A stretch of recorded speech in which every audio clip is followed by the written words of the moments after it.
kesempatan di hari ini. Kemudian salawat dan salam kepada Nabi Muhammad sallallahu alaihi wasallam, dan kita berharap salawat ini juga bisa disampaikan kepada keluarga, kepada para sahabat, dan juga kepada orang-orang yang istiqomah di atas sunnah beliau hingga hari kiamat kelak. Taib generasi Robani dimanapun antum berada, seperti biasa dan seperti yang sudah kita jadwalkan, alhamdulillah kita kembali berjumpa di udara di kajian kali ini bersama Ustadz kita Dr. Dasman Yahya Ma'ali LCMA Hafizahullahu Ta'ala. Dan insya Allah kita akan melanjutkan tema di Sabtu kemarin mengenai berbekal ilmu dan iman dalam menggapai takwa di bulan suci Ramadan. Ini bagian yang ketiga. Dan nanti antum bisa bertanya seputar materi yang disampaikan di line telepon langsung di 0812 73 335531 ataupun melalui pesan singkat di WhatsApp di nomor yang sama. Dan juga diingatkan untuk antum bisa menyimak siaran ini live di laman Facebook kita di Radio Robani 91,1 FM, juga di akun pribadi Dr. Dasman Yahya Ma'ali LCMA Hafizahullah Ta'ala, dan juga Kampar Mengaji. Taib generasi Robani, untuk tidak memperpanjang mukadimah, mungkin kita langsung saja kepada materi. Kepada Ustadz kita persilahkan, fal yatafadhal mashkura. Bismillahirrahmanirrahim. Assalamualaikum warahmatullahi wabarakatuh. Innal hamdalillah nahmaduhu wa nasta'inuhu wa nastahdihi wa nastaghfiruhu wa natubu ilayhi wa na'udzu billahi min shururi anfusina wa sayyiati a'malina. May yahdihillahu fala mudilla lahu ومن يضلل فلا هادي له. أشهد أن لا إله إلا الله وحده لا شريك له وأشهد أن محمدا عبده ورسوله لا نبي بعده. يا أيها الذين آمنوا اتقوا الله حق تقاته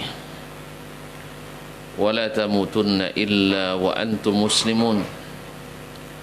يا أيها الناس اتقوا ربكم الذي خلقكم من نفس واحدة وخلق منها زوجها وبث منهما رجالا كثيرا ونساء واتقوا الله الذي تساءلون به والأرحام إن الله كان عليكم رقيبا.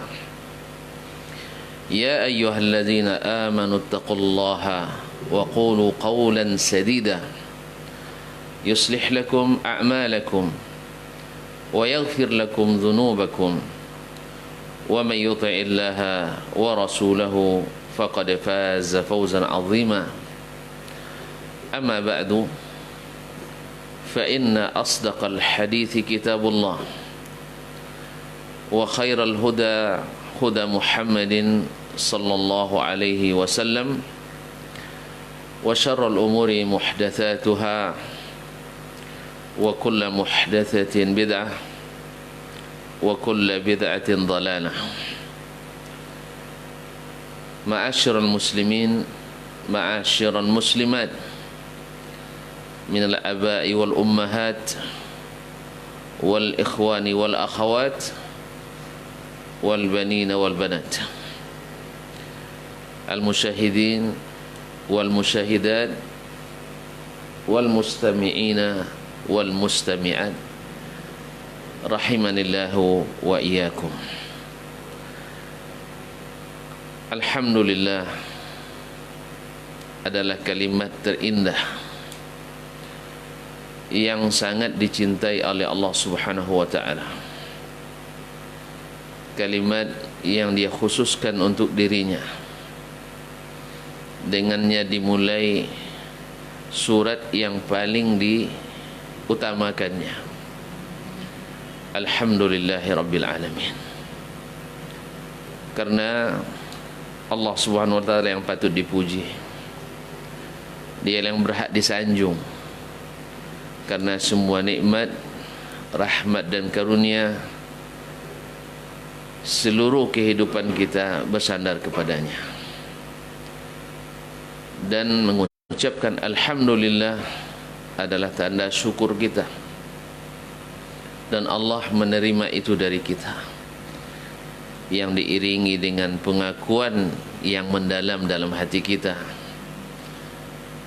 dan diiringi pula dengan memanfaatkan rahmat dan nikmat tersebut untuk ketaatan kepadanya.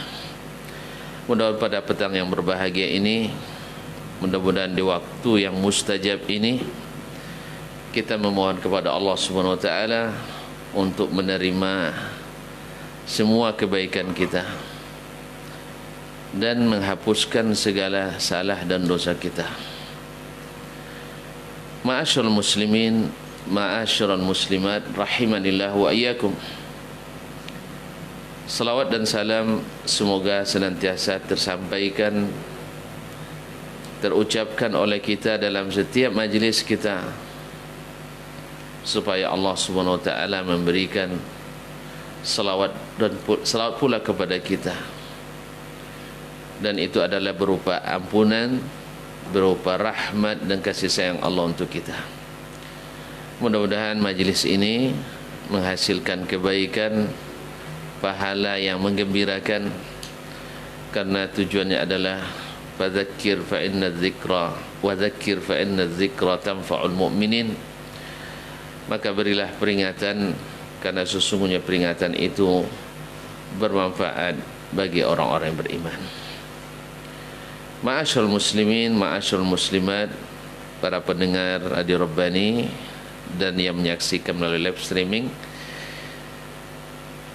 kembali kita melanjutkan kajian kita berbekal ilmu dan iman menggapai ketakwaan di bulan Ramadan. Dalam majlis-majlis sebelumnya kita sudah membaca dan mengingatkan bagaimana keutamaan dan kemuliaan yang Allah sediakan di bulan Ramadan. Bahwasanya Ramadan adalah seperti pasar tempat berjualan, atau seperti masa kompetisi perlombaan untuk menunjukkan kemampuan. Bahwa Ramadan adalah musim panen. Oleh itu, pada kesempatan ini, amalan-amalan apa saja yang menjadi andalan kita, yang harus menjadi skala prioritas kita dalam bulan Ramadan ini. Karena datangnya sekali setahun. Musim ini hanya datangnya sekali setahun. Dan kita juga tidak tahu apakah tahun depan kita masih bisa mengecap dan menikmati indahnya Ramadan tahun ini. Bahkan untuk Ramadan ini saja kita tidak bisa mengatakan sesuatu yang pasti apakah kita akan menikmati. Tetapi kita berniat, kita berkeinginan yang kuat, InsyaAllah dalam waktu tak sampai 2 pekan lagi, sekira 12 hari lagi atau 13 hari lagi kita akan memasuki. Kita berdoa kepada Allah, mudah-mudahan dengan kasih sayangnya, bukan karena kehebatan kita, Allah berikan, Allah angkat wabah ini, dan Allah izinkan kita untuk kembali bersama menikmati hari-hari indah di bulan Ramadan. Ma'asyiral muslimin, ma'asyiral muslimat yang dirahmati Allah, ada beberapa amalan yang sangat dianjurkan baik dalam Al-Quran maupun sunnah-sunnah Nabi Sayyid Waladi Adnan alaihi salatu wassalam, ma ta'aqabal malawan. Di antaranya atau yang terpenting tentu saja ibadah yang karenanya bulan ini didatangkan Allah Subhanahu wa taala. Dan Allah Subhanahu wa taala menjadikan bulan Ramadan ini bulan umat kita, umat Islam,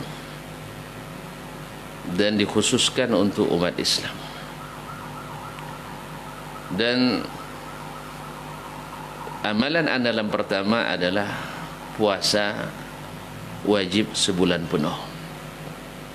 Dan ini akan kita khususkan dengan pembahasan yang khusus insyaallah taala, agar kita memasuki puasa ini betul-betul dengan ilmu, walaupun sedikit tapi mudah-mudahan bermutu. Ma'asyiral muslimin, ma'asyiral muslimat dirahmati Allah. Allah SWT berfirman, ya ayyuhalladzina amanu kutiba alaikumus shiyam kama kutiba alal ladzina min qablikum la'allakum tattaqun. Kemudian Allah sebutkan sampai pada firman-Nya, syahrul ramadhan alladzi unzila fihil Qur'an, yaitu puasa sebulan penuh yang ayyaman ma'dudat, hanya beberapa hari. Beberapa hari saja. Kita ketika masuk Ramadan, tanpa kita rasa dan kita sadari, tiba-tiba sudah mau berakhir Ramadan. Khususnya bagi orang yang menikmati Ramadan itu dengan segala kebaikannya. Nah, amalan yang kedua yang menjadi andalan adalah as-salah. Yang pertama adalah as-salawatul mafruḍah, salat fardu kita. Kemarin ada pertanyaan orang yang puasa tetapi tidak salat. Subhanallah. Ini bagi yang melakukannya hendak segera bertaubat, karena tidak berarti puasa tanpa mendirikan salat. Makanya seharusnya ketika kita berpuasa, maka rukun yang lebih afdal dari puasa itu sendiri harus kita dahulukan. Ibaratnya salat itu adalah rukun amaliyah yang paling utama setelah asy-syahadah atau syahadatain. Nabi alaihissalatu wassalam mengatakan, al-ahdul ladzi bainana wa bainahum as-salah. Antara seseorang Islam dengan yang bukan Islam itu adalah salat. Faman tarakaha faqad kafar. Siapa yang meninggalkannya sungguh telah kufur atau telah kafir. Berdasarkan hadis ini dan hadis-hadis lainnya yang menjadikan salat adalah tiang agama, siapa yang mendirikan salat, dan siapa yang meninggalkannya berarti meruntuhkan agamanya. Maka para ulama dalam hal ini memang berselisih. Pertama, mereka bersepakat, bahkan ijma', barang siapa yang mengingkari wajibnya salat maka keluar dari Islam, meninggal walaupun dia salat, yaitu meninggal mengingkari wajibnya salat, bahwa salat tidak wajib. Ini keluar dari Islam sekalipun dia mendirikan salat. Yang kedua, bila mengakui wajibnya salat tetapi tidak mendirikan salat tanpa ada uzur, tidak mendirikan salat tanpa uzur yang syar'i. Uzur syar'i misalnya orang yang hilang akalnya, nah, atau orang yang sudah orang yang belum balik misal. Tapi kalau salat itu ya tidak ada uzur yang untuk meninggalkannya, tapi uzur untuk melaksanakan dengan cara-cara sesuai kesanggupan ada. Kalau tak sanggup berdiri, dibolehkan salat sambil duduk,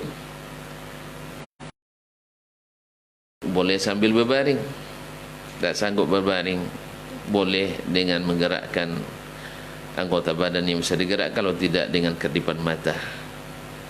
Tidak bisa pun mata berkedip, maka dengan hati. Dan kalau sudah tidak bisa ke hati, maka gugurlah kewajiban. Ini yang pertama. Jadi para ulama khilaf tentang orang yang meninggalkan salat walaupun mengakui wajibnya salat. Dia meninggalkan karena malas atau karena meringan-ringankan, maka jumhurul ulama Abu Hanifah wa Malik wa Ahmad dan Ahmad rahmatullahi alal jami', mereka mengatakan bahawa orang yang meninggalkan salat dengan sengaja adalah keluar dari Islam dengan dalil-dalil hadis Nabi alaihi salatu wasallam dan juga Al-Quranul Karim. Kaum muslimin dan muslimat dirahmati Allah Subhanahu wa taala, pendapat yang kedua, pendapat Imam Asy-Syafi'i rahimahullahu taala, kalau masih mengakui wajibnya salat tetapi meninggalkannya karena malas, maka tetap dalam keadaan Islam, namun dalam bahaya besar. Bahkan seorang imam atau pemimpin boleh menghukumnya. Ma'asyiral muslimin dan muslimat dirahmati Allah SWT. Oleh itu kita dapati Nabi alaihi salatu wassalam menjadikan salat itu sesuatu yang selalu ada di pikirannya. Misalnya ketika beliau sakit menjelang wafatnya, ketika beliau pingsan, siuman dari pingsannya, minta diwudukan, berwudu, kemudian berdiri dipapah ke masjid. Ketika siuman itu yang ditanya adalah as-salan nas, apakah manusia sudah salat atau belum?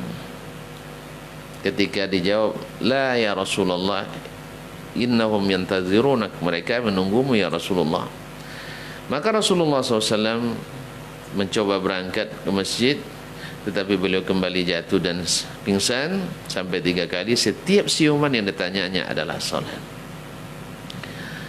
Oleh itu kaum muslimin dan muslimat dirahmati Allah, hendaknya di bulan Ramadan ini, sebagaimana kita bersemangat untuk salat tarawih, maka utamakanlah salat fardu. Ini ketidaktahuan sebagian kaum muslimin. Kadang-kadang mereka tarawihnya berjamaah, tapi salat wajibnya tidak berjamaah. Bahkan mungkin tidak salat sebagian, ya, karena berbuka, ketika sampai berbuka balas dendam, akhirnya tak bisa berdiri untuk salat, akhirnya tidak salat. Tetapi tarawih rajin, Masya Allah.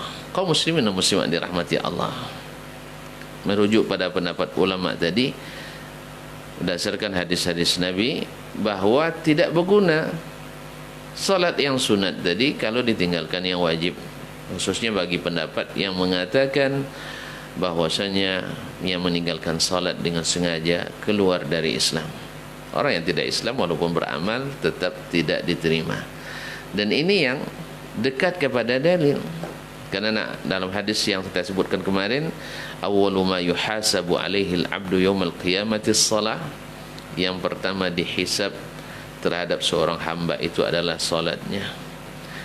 Apabila diterima atau apabila baik salatnya, baik pula seluruh amalnya, dan apabila buruk salatnya, buruk pula seluruh amalnya. Ada sebuah pengalaman yang terjadi dengan seorang ustaz yang sarjana agama.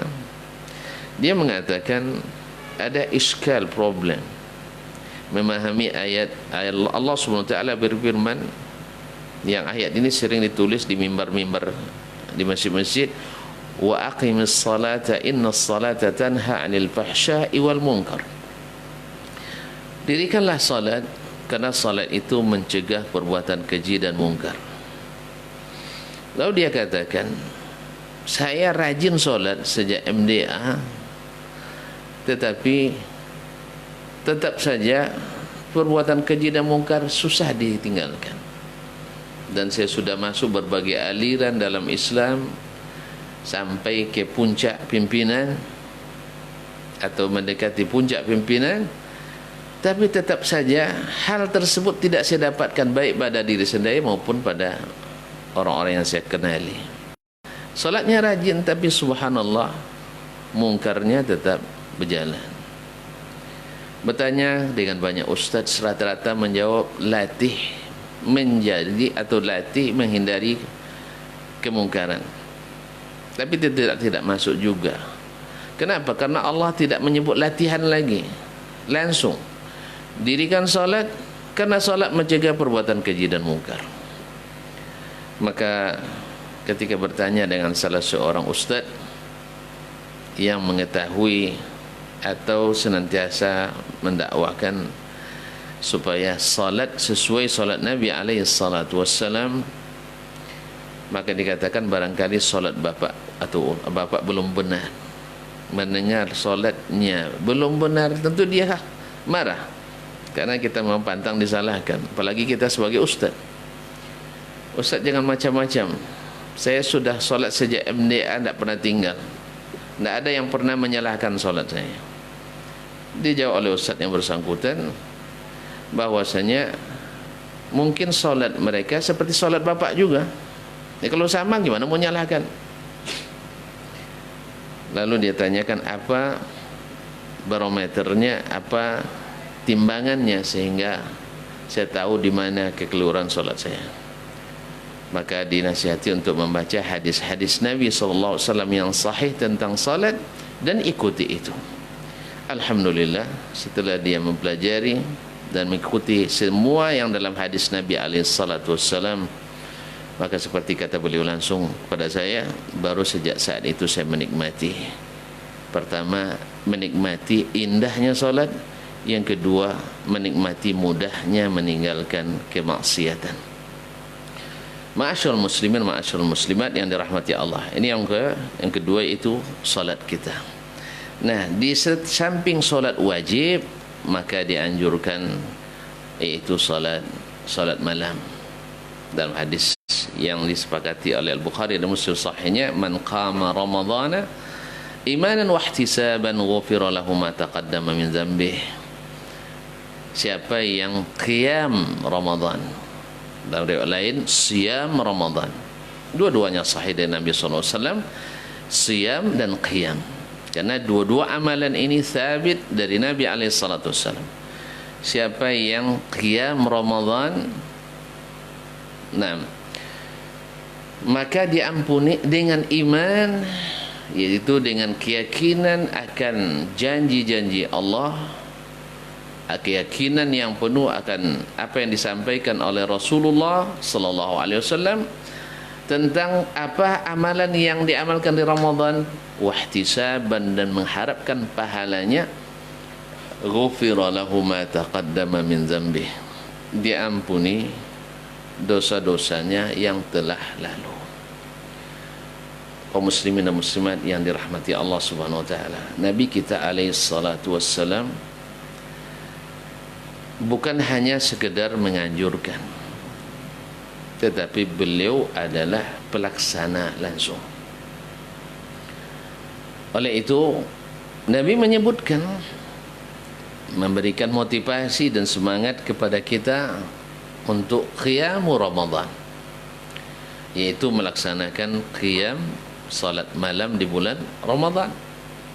Bahkan beliau jelaskan dalam hadis Imam Muslim dari Abu Hurairah radhiyallahu taala an, afdhalus siyami ba'da Ramadan syahrullahil muharram. Puasa yang paling afdal setelah puasa Ramadan yaitu puasa di bulan Muharram. Wa afdhalus salati ba'dal faridati salatul lail. Dan sebaik-baik salat setelah salat wajib. Di sini makanya diutamakan wajib dulu.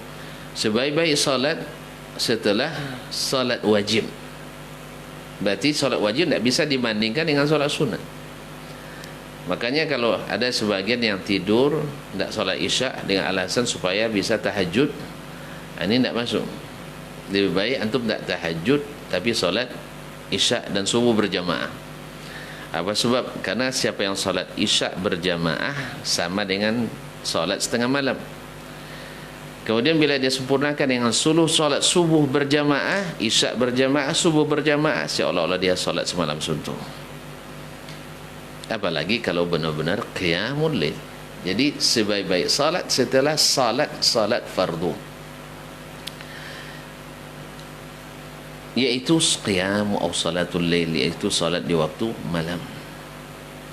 Dan Nabi alaihi salatu wassalam baik di bulan Ramadan maupun di luar Ramadan, seperti yang diceritakan oleh istrinya yang tercinta, istrinya yang suci dan disucikan, istrinya yang menjadi manusia yang paling dicintainya di dunia dan di akhirat, Ummul Mukminin Aisyah radhiyallahu taala anha, dalam hadis muttafaqun alaih mengatakan, kana Rasulullah sallallahu alaihi wasallam yaqumu min al-lail hatta tatafattara qadamah.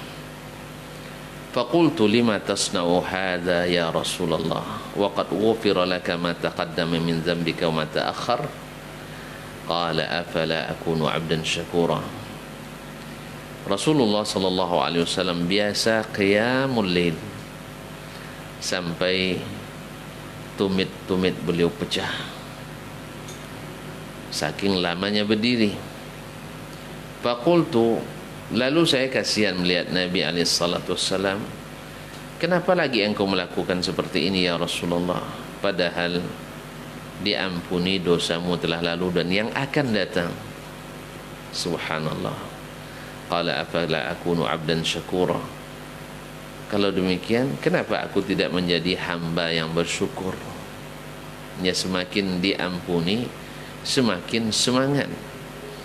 Ya, seperti kita artinya semakin diberi bonus semakin bersemangat datang.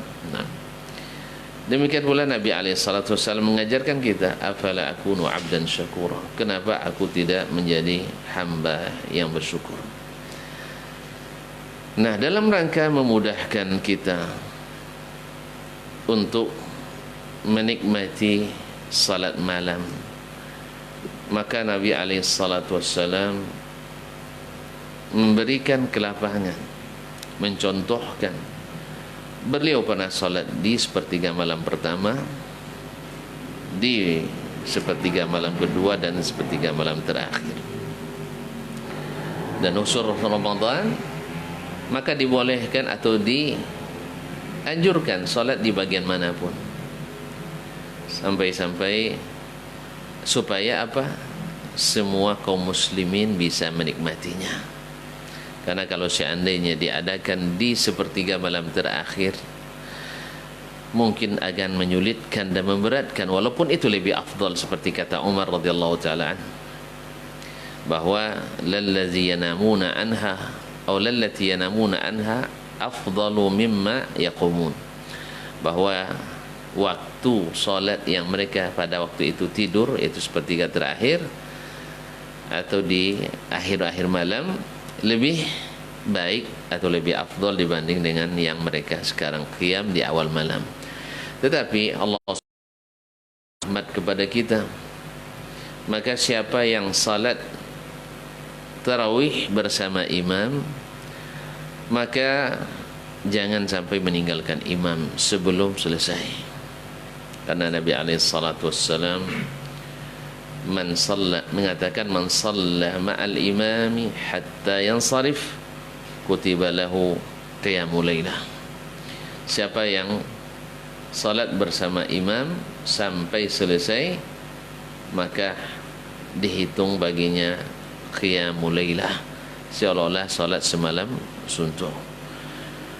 Ma'asyal muslimin dan muslimat dirahmati Allah, maka ini adalah amalan yang kedua yang dianjurkan atau yang kita persiapkan, yang merupakan dagangan paling laku ibarat berjualan di bulan ini. Karena kita dengan Allah berdagang, Allah SWT membelinya dari kita dan harganya mahal.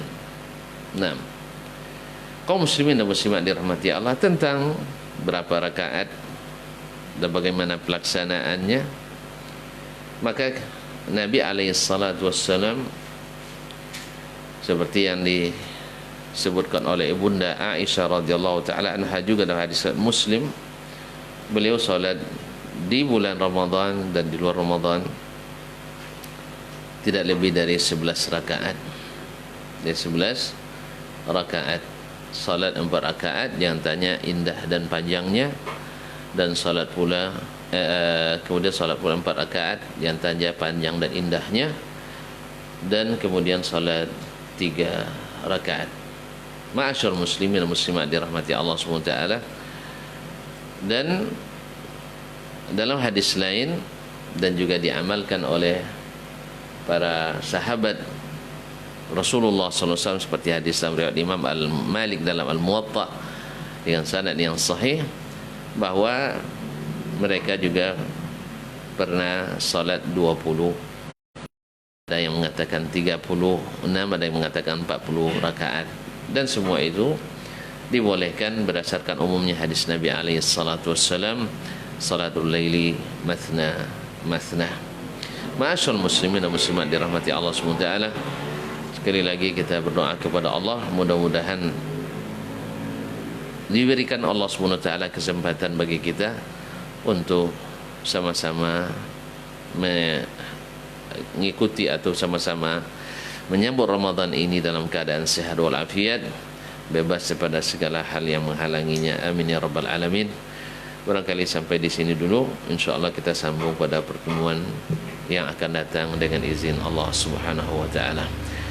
Dan untuk sesi selanjutnya saya serahkan kepada akhi saudaraku Rai Imran untuk membacakan kalau ada pertanyaan. Wassalamualaikum warahmatullahi wabarakatuh. Waalaikumsalam warahmatullahi wabarakatuh. Taib, jazakallah khairan Ustaz untuk materi kita di kesempatan hari ini. Dan untuk antum yang ingin bertanya, seperti biasa silahkan ke line telepon langsung di 0812 73 33 5531, atau bisa juga melalui pesan singkat di WhatsApp kita di nomor yang sama di 0812 73 33 5531. Dan sekedar informasi untuk antum semua bahwa kajian Ustaz ini akan kita hadirkan setiap hari Jumat, Sabtu dan Ahad di jam 16.30 atau pada asar sampai 17.30. Taib generasi Romani dimanapun antum berada, sambil menunggu telepon di 0812 73 33 5531, kita bacakan dulu atau kita jawab dulu pertanyaannya sudah masuk di pesan singkat di WhatsApp. Kita jawab, Ustaz. Ya. Assalamualaikum warahmatullahi wabarakatuh, Ustaz. Waalaikumsalam warahmatullahi wabarakatuh. Izin bertanya, Ustaz, di bulan suci Ramadan tentu banyak hal atau banyak amal yang ingin kita lakukan. Sebagaimana kita tahu, Ramadan adalah bulan di mana dilipat gandakannya amal. Salah satunya adalah tanggung jawab ataupun kewajiban bagi setiap kita muslim untuk berdakwah. Sebagai orang awam atau orang awam seperti kita ini, dakwah seperti apakah yang bisa kita lakukan di bulan suci Ramadan? Kalau Ustaz tentu sudah tentu jelas, Ustaz, ya, ini orang awam ini seperti apa, Ustaz? Baik, jazakallah khairan. Nabi SAW dalam banyak hadisnya menyuruh kita untuk mengajak orang dalam kebaikan. Walaupun kita orang awam, sebenarnya mengamalkan suatu amalan yang sesuai tuntunan itu sudah dakwah. Sebenarnya itu sudah dakwah, khususnya bila dilihat oleh orang lain dengan niat karena Allah SWT. Maka mengatakan atau mengajak orang untuk ke masjid, misalnya di saat yang sudah aman, itu adalah dakwah. Atau mengajak orang untuk bersedekah, itu adalah dakwah. Atau memberikan pikiran atau pemikiran, itu adalah dakwah. Dan menasihati saudara-saudara kita untuk menuntut ilmu, itu adalah dakwah. Pokoknya man dalla ala khairin kafa'ilih, siapa yang menunjukkan jalan kebaikan, maka itu adalah dapat pahala seperti orang yang melakukannya. Alhamdulillah, dengan sedikit sebanyak, walaupun kita orang awam, kita pasti tahu bahwa salat adalah amalan yang paling dicintai Allah. menuntut ilmu adalah sesuatu yang sangat dihargai Allah. Bawa berkata yang baik adalah sesuatu yang dianjurkan Allah. Berakhlak yang mulia sesuatu. Nah, ini yang kita dakwakan. Dan tentu saja yang paling utama adalah ad-da'watu bil hal, yaitu kondisi kita memang menggambarkan ilmu yang kita miliki dan pengetahuan yang kita punyai. Wallahu a'lam. Baik, jazakallah khairan Ustaz untuk jawabannya. Mudah-mudahan bisa dipahami oleh saudara kita yang bertanya. Kita ke pertanyaan berikutnya Ustaz. Assalamualaikum warahmatullahi wabarakatuh Ustaz. Waalaikumsalam. Dari seputaran Garuda Sakti Ustaz. Izin bertanya Ustaz terkait tema kita atau sebentar lagi bulan suci Ramadan yang akan kita jelang. Insya Allah kita bisa disampaikan ke bulan mulia tersebut. Sebenarnya makna bergembira menyambut bulan suci Ramadan ini seperti apa Ustaz? Apakah dengan hal-hal duniawi atau hal-hal ukhrawi yang akan kita lakukan di Ramadan itu sendiri? Dalam Al-Quran, gembira itu ada yang dianjurkan dan ada yang tercela. Nah. Yang tercela adalah gembira yang hanya sifatnya duniawi. Tapi kalau yang terpuji itu adalah yang sifatnya ukhrawi walaupun ada unsur duniawinya. Misalnya ketika berhari raya atau tadi dalam ketika datangnya Ramadan, kita bergembira dengan alasan apa? Misalnya kesempatan kita untuk berpuasa, untuk untuk puasa Ramadan, memperbanyak baca Quran, kesempatan. Ada rasa dalam hati kita. Seperti kita ketika datang musim jualan, ya, jualan misalnya kita ada musim-musim, rasa gembira itu ada dalam hati kita karena ada keuntungan besar. Nah, kegembiraan ini ketika kita arahkan dalam beribadah kepada Allah SWT, maka dia jadi kegembiraan yang dicintai oleh Allah SWT. Qul bi fadlillahi wa bi rahmatihi fabidzalika falyafrahu wa khairun mimma yajma'un. Katakanlah dengan karunia dari Allah dan dengan rahmatnya, dengan demikian hendaklah mereka bergembira, karena itu lebih baik daripada apa yang mereka kumpulkan dari kebahagiaan duniawi ini. Maka gembira yang seperti ini walaupun terlihat dalam dalam sesuatu yang sifatnya seperti kita misalnya lapang hati kita bertemu dengan saudara dalam keadaan senantiasa berseri-seri dan ada keinginan untuk berbagi ketika datangnya bulan Ramadan. Nah, ini adalah kegembiraan yang dianjurkan, memasukkan kegembiraan kepada saudara kita juga dengan kedatangan Ramadan, ya, dengan memberikan sesuatu yang bermanfaat baginya, baik nasihat yang untuk beramal saleh atau kelebihan harta yang dimiliki untuk bekal mereka berbuka, atau bukan setidaknya, dan ini sangat diandalkan doa kebaikan untuk setiap kaum muslimin dan muslimat. Nah. Taib, jazakallah khairan Ustaz untuk jawabannya. Kemudian kita ke pertanyaan selanjutnya Ustaz. Masih terkait seputar tema sepertinya. Assalamualaikum warahmatullahi wabarakatuh Ustaz. Warahmatullahi wabarakatuh. Kita tahu bulan suci Ramadan adalah bulan di mana dilipat gandakan amal dan kebaikan-kebaikan. Salah satu kebaikan atau hal-hal baik yang dianjurkan di bulan suci Ramadan itu adalah memperbanyak silaturahim atau berkunjung sesama kita. Nah, seandainya Ustadz kondisi kita masih seperti ini ketika memasuki Ramadan, bagaimana menyikapi silaturahim ini Ustadz? Apakah kita akan ketinggalan pahala atau seperti apa Ustadz? Seperti yang kita sebutkan dalam pertemuan sebelumnya, sesuatu yang biasa kita lakukan lalu terhalang oleh halangan yang bukan dari kita, dari halangan syar'i, yang kalau seandainya halangan ini tidak ada, kita pasti melakukannya, mengunjungi saudara kita atau melakukan buka bersama atau mengantarkan bantuan sesuatu ke saudara kita. Tapi karena terhalang oleh keadaan seperti ini, mungkin secara sosial tidak bisa berdekatan, secara ekonomi juga tak ada tambahan pendapatan. Nah, mudah-mudahan masuk dalam apa yang dikatakan Nabi SAW, "Idza maridal 'abdu aw safar, kutiba lahu ma kana ya'maluhu wa huwa sahih muqim." Atau bahwa sesungguhnya dalam hadis lain dikatakan, "Idza hamma 'abdun bihasanatin falam yaf'alha falau hasanah." apabila seorang hamba berniat untuk melakukan suatu kebaikan tapi tak sanggup dia lakukan, tak jadi dia lakukan, ya, walaupun tanpa halangan, sudah ditulis satu kebaikan. Tapi kalau dia lakukan, tentu dilipat gandakan dia 10 kebaikan. Mudah-mudahan janji-janji tersebut Allah berikan kepada kita. Yang kedua, tidak bisa berkunjung, tidak bisa melihat. Alhamdulillah teknologi hari ini sudah banyak membantu melalui telepon, melalui video call, atau apalah yang namanya, saya juga tidak tahu semuanya. Yang penting harus ada selalu silaturahim di antara kita, walaupun hanya dengan sekedar mengucapkan salam.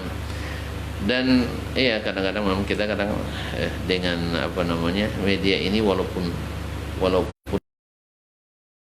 terlupakan, bukan disengaja, kadang-kadang pesan tertimbun saking banyaknya pesan. Oleh sebab itu saya juga dan muhasabah ini juga mohon maaf kalau ada yang pesan-pesannya belum terjawab ya. Terima kasih. Baik, jazakallahu khairan Ustaz untuk jawabannya. Barakallahu fikum, mudah-mudahan bisa dipahami oleh antum yang bertanya, dan insya Allah kita doakan kondisi cepat seperti biasa Ustaz, dan kita bisa bersilaturahim seperti biasa. Kita ke pertanyaan selanjutnya Ustaz. Assalamualaikum warahmatullahi wabarakatuh Ustaz. Ini ada 2 pertanyaan sepertinya Ustaz. Yang pertama, bolehkah nanti seandainya Ramadan masih dalam kondisi seperti ini kita Ustaz, bolehkah saya melakukan sholat tarawih berjamaah di rumah dengan mengumpulkan tetangga? Karena alhamdulillah saya punya rumah yang lumayan luas Ustaz. Kemudian yang kedua, apakah nanti malam Lailatul Qadar itu diperuntukkan untuk orang soleh aja Ustaz, bukan orang seperti saya ini yang awam Ustaz? Nah Ustaz. Baik, pertanyaan pertama, boleh tidak sholat di rumah? Pada asalnya memang sholat atau qiyam Ramadan ini di masa Nabi dulu sendiri-sendiri. Nah, walaupun Nabi juga sudah mencontohkan untuk sholat berjamaah di masjid, tapi karena beliau takut diwajibkan, akhirnya beliau tidak meneruskan. Nah, setelah beliau wafat lalu diteruskan oleh Khalifah Umar bin Khattab radhiyallahu taala anhu, karena tidak ada lagi wahyu yang turun. Nah, maka ketika tidak memungkinkan nanti kita berjamaah di masjid, maka kembali ke asal, dan mudah-mudahan ketika dilakukan sendiri-sendiri mungkin unsur riaknya akan lebih jauh ya, walaupun kita tidak katakan ramai-ramai itu otomatis riak, tidak, tapi untuk ikhlasnya lebih mudah dijaga karena tidak di depan orang ramai. Nah, ini kembali kepada asal. Nah, apakah boleh saya mengumpulkan keluarga atau tetangga terdekat karena rumah saya luas?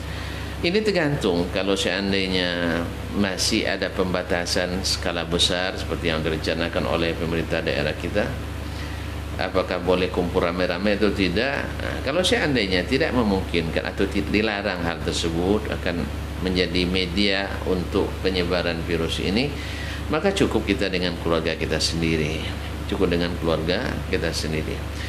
Pertanyaan kedua tadi, apakah Lailatul Qadar untuk orang saleh? Saya jawab iya. Untuk orang-orang beramal saleh, untuk orang saleh. Tapi orang saleh itu apakah orang-orang berilmu saja, tinggi, atau orang yang berkedudukan tinggi? Tidak. Berapa banyak rubba asy'atha aghbar la yu'bahu bihi wa yutradu bil abwab idza aqsama Allah la abarrahum. Berapa banyak orang yang pada penampilannya kusut masai, badannya penuh debu, kalau matang bertamu tak diterima, tapi bila bersumpah kepada Allah atas nama Allah, Allah akan jawab sumpahnya itu. Oleh sebab itu kaum muslimin dan muslimat, makanya Allah tidak jadikan malam ini atau amalan apapun khusus amalan ini atau Lailatul Qadar ini khusus untuk orang-orang yang berilmu tinggi, tidak. Dan orang saleh itu tidak mesti berilmu tinggi. Berapa banyak kita yang berilmu tinggi tapi tak melaksanakan ilmu itu. Dan berapa banyak orang yang ilmunya sedikit tapi setiap yang dia ketahui dia amalkan. Dan itulah kesalehan. Karena saleh itu definisinya adalah mengamalkan perintah Allah, melaksanakan perintah Allah dan Rasul dengan ikhlas hanya kepada Allah Subhanahu wa taala. Itulah yang dimaksud dengan saleh. Mudah-mudahan orang awam bisa jadi orang saleh, orang berpendidikan bisa jadi orang saleh. Sebagaimana orang berpendidikan bisa jadi saleh, demikian juga orang awam bisa. Tapi tetap saja bahwasanya jalan yang membuat orang itu saleh adalah ilmu yang sahih dan melahirkan iman yang melahirkan amal yang saleh. Wallahu taala alam. Taib, jazakallah khairan Ustaz untuk jawabannya, mudah-mudahan memang bisa dipahami oleh yang bertanya. Dan kita ingatkan kembali untuk antum semua yang ingin bertanya di kajian Ustadz, silahkan nanti di 0812 73 33 5531. Dan ini sepertinya pertanyaan yang barusan dijawab Ustadz adalah pertanyaan terakhir dari antum melalui pesan singkat di WhatsApp. Mudah-mudahan apa yang kita bahas dan disampaikan oleh Ustadz untuk hari ini bisa bermanfaat bagi kita semua. Afwan untuk semua salah kata dan khilaf bicara, dan jangan sampai lupa insya Allah di Jumat pekan depan kita akan kembali seperti biasa, tentunya dengan lanjutan tema. Jazakumullah khairan untuk antum yang sudah bertanya dan juga sudah menyimak kita di laman Facebook Radio Robani 91,1 FM, juga di Kampar Mengaji dan di akun pribadi Ustadz Dr. Dasman Yahya Ma'ali LCMA Habizahullahu Ta'ala. Kita akhiri dengan doa kafaratul majlis.